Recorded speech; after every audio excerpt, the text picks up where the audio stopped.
Yo, what's up guys, it's B-Dog, welcome to the vlog. Again, this is another installment of the battery video. Still that old footage that's basically been filmed between January and August of 2020. So today we're going to start putting the batteries together in these packs, where we got a bunch of the batteries all connected up. And so just a few things before we start. Some people were a little confused, so I want to explain a few things to you real quick. Alright guys, so this is a sketch of basically what the system is going to look like. So the things that we're making right now is this battery pack. So each of these circles is a battery, and they're all connected by these little fuses, which will blow up if there's too much flow, making it safe. This is plugged into it as a solar charger, which also gets plugged into the solar panel.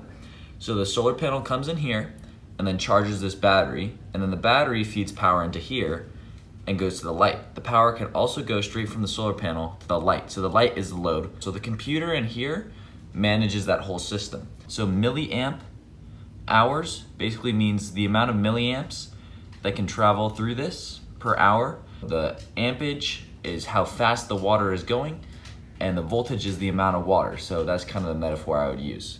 So let's get into the video, and hopefully you guys can kind of understand it if you're new. If not, you guys already know this, and yeah. All right guys, here we go. These are the batteries we're gonna end up using for this pack. But these are all between 2,000 and 2,100 milliamp hours. I have my soldering iron right here. It's not heated up right now. But yeah, what I'm about to do is put solder on the top of each of these, then lay the bus bars down, put the fuse in, put the fuse, and then bend it over, solder it to the other side, solder it to the bus bar, and I'm just gonna see how it works out. I'm just doing positive, positive, positive, negative, negative, negative, because that's how J. Hugh Garcia does it. Okay, here's the flux. I think I'm just gonna use a Q-tip to kind of apply some. I think 6 is small enough to do a nice little test, and I'm really excited.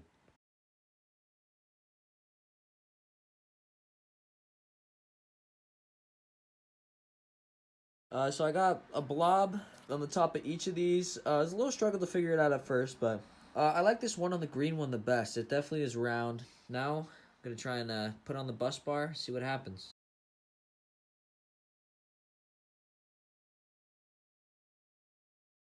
I'm very excited to show you this. It's been a very, very time-consuming process, but here we go.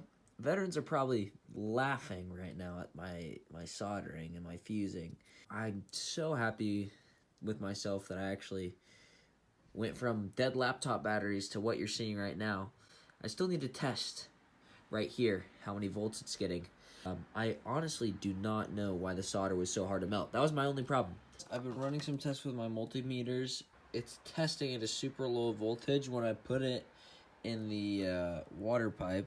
So when I test the batteries individually, they're all testing at 4 volts. When I test all these solders right here, they test at 4 volts. When I test at the ends, I normally end up with 0. I think that this pipe, for some reason, is not conducting. I got something working on the battery here. So here's the battery.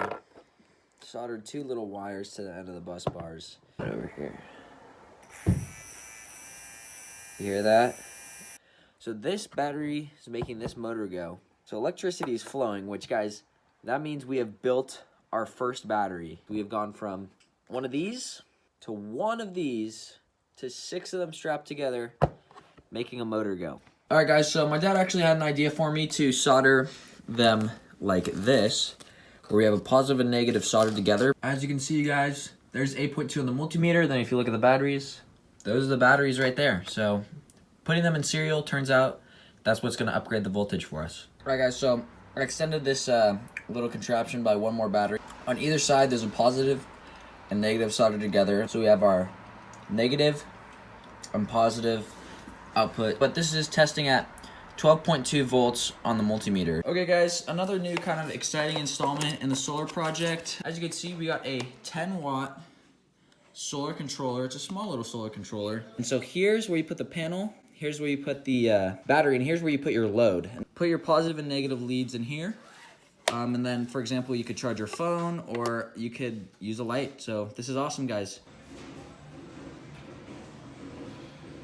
We just got back from Home Depot, and I put this little thing together. We bought this wood, bought these little cups, and so we're gonna start putting everything together. You make the battery packs in parallel, then connect those packs in serial to get the voltage you want. Gonna switch out the bus bars. Guys, I don't know what I'm doing differently, but this second battery pack has been so much easier to solder than the first one. Guys, I got a system down, and I was able to build this battery probably 20 minutes tops, but that's a lot cleaner of a soldering job than the last pack. And so now we have another 4-volt. All right, guys, the coronavirus has kicked me to do some projects I've been waiting to do for a while. So I've been taking apart my old electric skateboard. As you can see, I've started stripping it down on 20 new cells that definitely still have charge in them. And I'm assuming they're gonna be higher quality.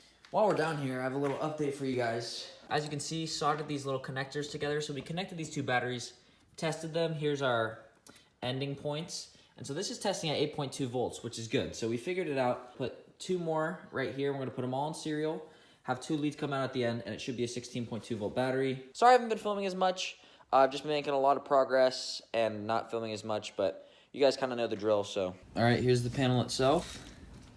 I'm gonna try and crack open this part right here, see if we can separate 2 wires and get this stripped down a little bit more. All right, guys, this is a closer look at the inside of the panel. So as you can see, the panel is right here. There's a positive and a negative end. These guys right here are all plugged into some microchip that looks like, then we have some wires leading to the charger. So I'm gonna see how I can isolate this panel. We have solar panel by itself with the positive and negative leads. I got a 3rd pack done here. Clean soldering job once again. Take a last look at these batteries by themselves before they get soldered up. We're going for number 4. There we go, guys. Now we have 2 more packs with the updated bus bars all soldered up. Should be able to complete our 16-volt chain. Okay, guys. Everything's all wired up. As you can see, I have 4 battery packs, but it's only connected to 3 right now. Into the solar charger. Cord. It's charging. So we're charging with our batteries right now. I'm so excited, you guys. And look at that. It's charging. I can't believe it. So there we go. Okay, guys, another new delivery is this power inverter. It is going to turn 12 volts into 110 volts. All right, so we got the solar charger and solar panel mounted on the board. So now we're gonna put all the batteries in. So you guys can probably hear the music, and that music is fueled by the battery wall. The solar panel feeding in, and then we have the load is connected. This load is connected to the inverter, which is turning 12 watts into 110, which is charging and playing music from this speaker. There it is, guys. It's out there, just charging up. All right, guys, so basically where we ended off that video was we just completed the proof of concept, which is very exciting. We have a full system that works. So say we were all of a sudden just lost in the woods and we needed power, that system would do it for us. So we got a solar panel, solar charger, batteries, all that stuff that will charge a phone. So that's a proof of concept. What we're gonna be doing in the next video is expanding that system. As you saw, we had smaller batteries. We're gonna be upgrading it to this size. So yeah, that's what we're going to be doing in the next video. I thought that was a kind of nice way to end it there, just so it's not too long for anyone watching. And yeah, peace.